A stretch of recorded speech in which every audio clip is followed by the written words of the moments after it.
Well, welcome everyone. I'm Steve Savant. I want to know that we're broadcasting live from Phoenix, Arizona, right from the KXXT Family Values radio station. I want to welcome everybody online audience with YouTube, Facebook, Instagram, Twitter, and LinkedIn. And I also want to give a shout out to Beyond Fear to Freedom, one of the best Christ-centered fellowships that provide a safe and loving community for women in recovery. Just check out their site at beyondfeartofreedom.org. Well, if you missed yesterday, I say that you probably need to listen to this. If it's live, don't fear, we're going to have it back out on YouTube next week. You can watch it, everything in chronology, in order, because it really helps you to understand the story that we're talking about. And today, as we did yesterday, we're interviewing Cruz Lerma. I've known Cruz for 15 years. She's one of the top volunteers in the entire valley, in all the jail systems, the prison systems. She's been in for a long time, probably doing, I think, until the COVID thing came, probably 6-8 chapels a week. Right? Yes. So, well, welcome back, Cruz. Cruz, when we left, and I like this thing about is I have you have this thirst to become some part of law enforcement, and your whole family is on the other side of this issue, right? Your brothers are all nefarious people doing behaviors that are, criminal, and you have a heart growing up in that same family. Doesn't that strike you sometimes funny that you could be in the same family with the same parents, and everybody goes a diverting path? They just split off. Yes, one of the reason why I failed the police exam, it was the oral exam, because the psychologist, the first thing that he asked me was, Cruz, why do you want to be a police officer? And the first thing that just blurted right out of my mouth, I said, because I want to put all my brothers in jail. And he kind of looked at me, and so he didn't ask me more questions. And so I found out later that they had rejected me, and if I wanted to find out why, I had to go and pay $50 to find out why they rejected me. And I think that was the reason why, because I was so desperate in trying to get rid of criminal activity in my family. And so I wanted to be the rescuer for my family, but I couldn't. Well, at this time, you're about, 20 years old then, somewhere in that vicinity? Yeah, 21. Okay, what are you going to do now? You had a vision of police academy and DPS and things like this. Didn't work out. What now? I was working at the aviation department at Sky Harbor. So I just had a job. I had no idea what I was going to do, because everything that I tried, it always fell through. So I just went and got a job at the airport, and became a security officer. When they mag you through the checkpoints, that was me. I was working for Pinkerton back then. And so I loved it because I was working around the heroes, which were the police officers. The police officers were my heroes. And so I worked around them. Now, were you still living at home during this time? Yes. Okay. Yes. And so I loved it. At least I was working around them. And so they had a big influence on me. When I was in high school, I was brought up in a home where there was no cursing. Only my dad could curse, but not us, especially the girls. And not the brothers either. They probably could. They would get away, but not the girls. So I went to high school. I didn't cuss either. When I started hanging out and working around the police officers, they perverted my language, I guess, and they started teaching me how to curse. And because they were my heroes, I just imitated them and F this and F that, and I developed a foul mouth. Where I was so innocent back then that even at dirty jokes, I couldn't get them. They had to draw pictures for me, and I still couldn't get them. I'm very slow about jokes. Well, what do you think it says about the learning curve of being innocent, and you're trying to emulate the people that you think are heroes, and you're picking up the profanity and vulgarity, and on top of that, you can't even understand their dirty jokes, which I think they think it's entertaining, and it's probably blessing you to make you laugh in this type of humor. Yeah, exactly. But it isn't. It isn't funny. So you're trying to fit in. But the remarkable thing to me about your story is that we're around your 20th birthday or so, and you are not in alcohol and drugs. Most of the people that I interview that have had huge problems in their life, like you have went down that road. You didn't. Why do you think that is? I didn't know why back then. I do understand now. Like God spoke to Jeremiah, from the womb I formed you and called you. And that's how I see it now. He separated me. That loneliness was like the basket where Moses was put in and through troubled waters, and that's the way I see my life. I was put in this place and protected me from all the things of this world. But you weren't conscious of that at all? No. No. No. But I never was in that side. I hated chaos. All the 12 brothers and sisters, there was always noise in my family's home. So I would turn off everything through the television.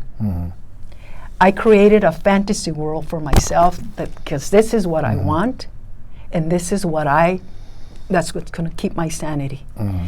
My sisters loved going dancing in the ballrooms and all that. I hated it. They were into makeup. I didn't care about it. They were into high heels. I didn't. My wardrobe was jeans and boots, plain. Didn't even, I just pulled my hair back, and I was more like a tomboy. I liked physical stuff. I liked playing sports. I liked doing things instead of wasting time with, boys and all that. And besides, boys were not attracted. I was not attracted to them, neither was I attracted to them. I didn't care. Even when I did like some boys, they never liked me. I always had crushes, but they never responded to me. Even when I was in grade school, I had such a big crush on this boy. It was my sister's friend's brother, and he liked me too, but something kept us apart. Something said, nope, can't touch this. So when you're walking through things like this, some people, everybody has their different roads that they take. Some people are going to go down a road of, like I said, alcohol and drug abuse.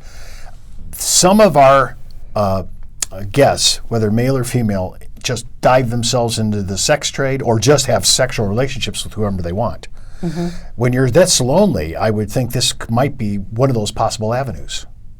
Not for me. See, this is, to me, that's remarkable. It's just like everything that the world has to offer to anesthetize you, whether it's dope, drugs, sex, this is not touching your life in your early 20s. Nothing, because television, what attracted me to television was the love and the laughter. That's what I was looking for. That, to me, was true reality. And the television made me laugh. I loved it. It kept me happy as long as I was watching it. When I was in school, when I would go back to school, I would sit there during class, and instead of those negative things, that was going on in my family, I would turn them off by thinking about how Gilligan made me laugh, how Carol Burnett made me laugh. That was reality for me. But now in your 20s, you have a job. What are you going to do with your life? I was waiting to see, like I told you, something good. I don't know when it's going to happen, but I'd rather wait. Did you ever think it was going to be God? Nope. It never crossed your mind? I was searching. I went to palm readers. I bought a Ouija board. I was looking. Can I ask you something about that? Yes. Did you buy that just as a game, or did you bought it because you thought there was something to it? Because there was something to it. Now, where'd you get that? The palm reader. Oh, she the told you first thing, when I went there, she didn't tell me. She showed us, the day before, she gave me a word. She said, your boyfriend doesn't love you, so you might as well get rid of him. I'm going to help you get rid of him.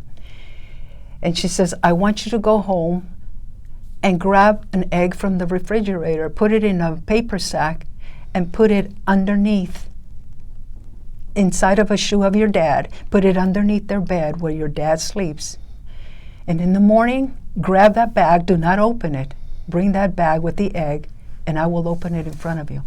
I did that the next day. She cracked the egg open right there, because I had the bag with me the whole time. And she took the egg and she cracked it open. And there was a little, like a doll with gray hair. And my mom was with me because she was reading our fortune, you know. Mm-hmm. And when she opened it and cracked it, the figure looked just like one of my aunts. And she said, "This woman has put evil in your home." Mm-hmm. It was my father's sister. And my mom told me later that she had practiced witchcraft. Your mom did? My mom told me that my aunt had practiced witchcraft. Deliberately? Yes. She's not making a mistake here. Nope. Wow. I have to tell you, we're moving down a whole nother road of the occult. Had a big piece of pie in your young life, didn't it? Yes. People that are into it, I'm just telling you right now, whether it's Ouija boards, palm reading, just think of it, the number one show on cable, or I should say the internet, for women is the occult, seeing the future. All those things are huge, and you want to stay away from them. Even if you're not a Christian and you're listening to this show, you say, "Steve, is it as bad as that?" It is bad as that. So I just want to exhort you, just like Cruz we're going to get into it in the second half. We come back, we'll talk about this, and I'm asking you to think about your own life and stay away from things of this nature. It could be hurtful in the long haul.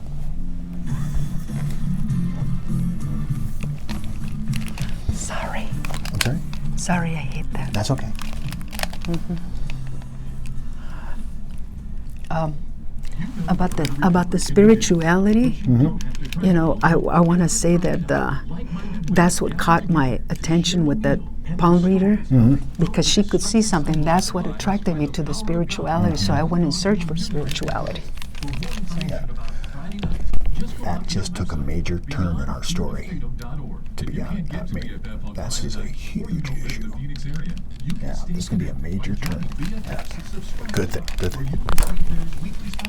So you can track with them online. Just sign up today on BFF's website at beyondfeartofreedom.org. And don't forget to listen to BFF's weekly video podcast with Debbie G and Sheridan. Their own life experiences and their biblical influence will overhaul your thinking, your identity, and your future. They'll keep you encouraged with some great insight and biblical truth. Just friend them on Facebook or go out to their website at beyondfeartofreedom.org. BFF, where you might just discover a best friend forever. Well, welcome back. We're with Cruz Lerma. We're in our, wow, I think I got spooked on that last part of our segment here. We're talking about Cruz's involvement in the occult. Her mom went with her. I mean, everybody's participating in this, and it finds out that her dad's sister, if I have that right, is totally into curses and things of this nature. And you saw power in this. You saw value and reality in this side of the spiritual realm. I mean, and you were not that old. Nope. What interests me about the palm reader, when she opened that egg, I said, wait a minute, there's some truth to this. Mm-hmm. Something's going on. So the word came to me, this is spiritual. Mm-hmm. This is spiritual, this is witchcraft, whatever Mm-hmm. it is. So that's, after I went to see her, that's when I first went and bought a Ouija board. Mm-hmm. When you first bought it, you took it home, and were you by yourself, or did you bring somebody else with you? Yes, I had bought it. I was probably about 22 years old, and I went into my room, and it was just my mom and I in the house. So I took the Ouija board and I started playing. Mm-hmm. And I started asking, okay, is anybody there? It wouldn't answer me. It took about a half hour. It wouldn't answer me. Come on, is anybody there? Mm-hmm. And nothing.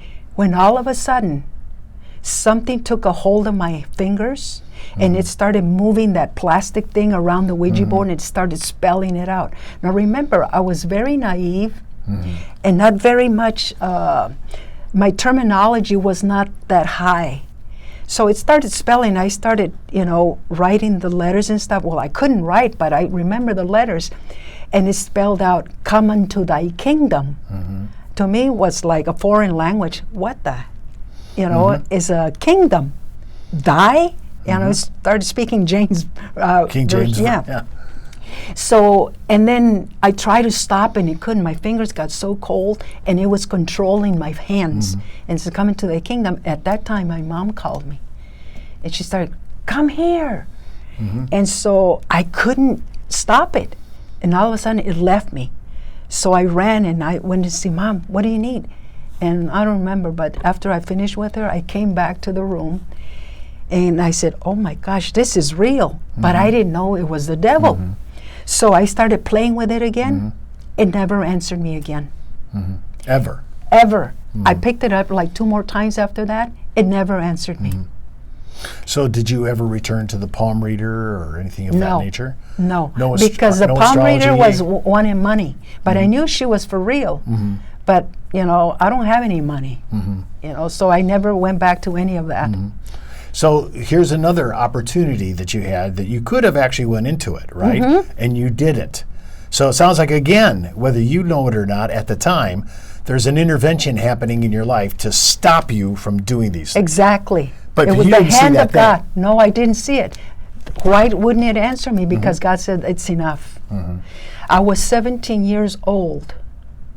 And this was, I was 20, probably 21, 22, when I was playing with the Ouija board. At 27, I had a dream about God. It was the most powerful dream. But I know that now I understand that God was calling me. He called me when I was 7 years old. He was preparing me. At 17, I had had a dream. And then at 27, that's when I got saved. Now, up until this time, after the Ouija board and so forth, and you're still working down at Sky Harbor, is that correct? Yes. Okay. What's going on between this period that you just talked about and before you got saved? I was looking for love. I was looking for love. I was, you know, flirting around and trying to find a soulmate, I guess, trying to find somebody to love me. And I only dated officers. But the thing was that it was only the wrong officers that were married. You know, so I had affairs with them. Well, let's stop. Let's back up for a second. Did you know they were married? Yes. Okay. Did you ever think in your mind, this might be wrong? I didn't have that conviction. I could not. Even in your head, intellectually, you didn't think of it. Nope. So there's no moral compass here when you're having these relationships. Here's the thing, Steve. When you're hungering for something, you don't rationalize anything. There's no ration. You're just hungry. You know, why do thieves go and steal for hunger? Because they're hungry. They, you know, you're going to break the law. My thirst was for love. I was looking for love in the wrong places, just like the song. What's his name? Lee was his name. And he said, looking for love in all the wrong places. That was me. But at least I was feeling in that moment when I was with them, I felt like, oh, you know, but I knew it wasn't real. But because I was hungry, it satisfied me. During this period in time, do you feel like your heart was becoming hard because you couldn't feel any of the conviction that the things that you were doing were wrong? I didn't feel hard. I felt dead. Wow. I was like a zombie. I couldn't feel anything because love was not being fed to me. And nothing could satisfy me. I tried the Ouija board, I tried education, I went to college, I tried everything, nothing satisfied me. The doors were shut for me. So I was a zombie, a walking zombie. That's how I saw my life. I was working at the airport, and one thing that stuck to me, I remember I was doing security, and they had assigned me that day into this guard shack where it was to the restricted areas, and I was only allowed to let in like UPS, Federal Express. It was a cargo area. And I remember I was sitting there in the shack, and they had just planted a little twig right in front of me, like 100 feet from the shack. And they put it right in front of me. This little thing, it was dying. And I was so mad at that thing because it was lifeless. I said, what the F, you know, why would they put something like that in front of me, you know? And it was like a year or two later, I got saved. And I remember that tree had not done anything, Steve. And all of a sudden, when I came, after I got saved, I saw that little tree, and I saw it with God's eyes. What a beautiful little thing. And it began to flourish before me. Within the days and weeks, It began to flourish, and I said, wow. And the revelation came to me a few years ago. I put that tree in front of you, Cruz, because that was you. That's what you look like spiritually at that age. You were lifeless. You hated your life. And the moment you got saved, it became beautiful. And now it's springing forth with leaves and fruit. It was like the most remarkable thing. So really, and even though you were not recognizing, there's points along your life where God was speaking to you. Yes. You just didn't recognize his voice or maybe the circumstances. Yes. And I'm just wondering if people are listening today, they're going, I have incidences like this in my life. I have little circumstances that I can't explain, but they seem like somebody's knocking at my door. Maybe something's trying to intervene in my heart. It may be God. And I'm not trying to push anything on you. I'm just saying you may be actually having experiences as an unbeliever. Yes. And it could be some milestones that if you look back at some of the milestones in your life, maybe God was talking to you all along. Yes. Okay, so you're in your mid-20s, right? You're having your life, but it's not a life. Right. Okay, you still living at home? No, I had moved in with two of my friends. They were Christians. We were roommates in this house. And they both had Christian boyfriends. I was the only one that was a heathen among them. And they had been praying for me. Every time I would come home from work, I used to get off at 10 o'clock at night. And on Tuesday nights, they had Bible studies in our home. When I would come in, they'd be, as you open the door, the living room was right there. And they'd be gathering. They were praying. And after I got saved, they says, we were praying for you, Cruz. Every time on Tuesdays, we were praying that you get saved. Now, they shared with you before. You were having nothing of it, right? Right, yeah. They used to tell me, Cruz, why don't you come to church with me? I said, why don't you go? This stuff doesn't work. Why don't you read the Bible? I said, why don't you read it? Its book has changed. The meaning means nothing, And they would leave the Bibles open on the table and the counter.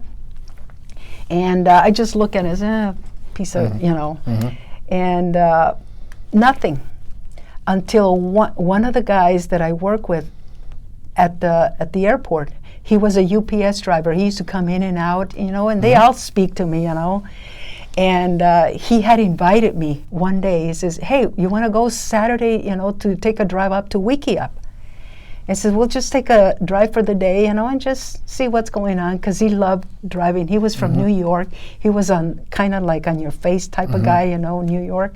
He was a short Italian guy, but he was right on your face. And, I liked him because he had a great sense of humor, but I was not interested in him in any other way. So I said yes to him. You know what happened on that day, Saturday? I began to, we were driving, he was the driver, and everywhere I look, there were crosses. My name means cross. And I was born at the Red Cross. That's why they named me. My mom didn't name me. It was the kids that delivered me. They named me Cruz. And so I was looking at the signs. Everywhere I looked, there was a sign of the cross. God was calling me. But you did not recognize it. Didn't recognize it. But here's a clue. When I asked him, what do you do for a living? I used to be a Bible teacher, and that got my attention. The UPS guy Yes. was a Bible teacher. Yes. Your roommates are Christian. Yes. Unbelievable. But he was a backslidden Christian. Wow. Sometimes that could be the good one to go. Well, listen, don't forget to check out BFF meeting on Friday night at 5:30 for food and fellowship and 6:15 for some of the best sharing you've ever experienced. Childcare is provided. All this week, we're going to continue with Cruz's story. For more information about Friday night, you can go out to beyondfeartofreedom.org and check out their website for locations and times. And so until next time, I'm Steve Savant, and remember, no one's outside the reach of God. No, not one.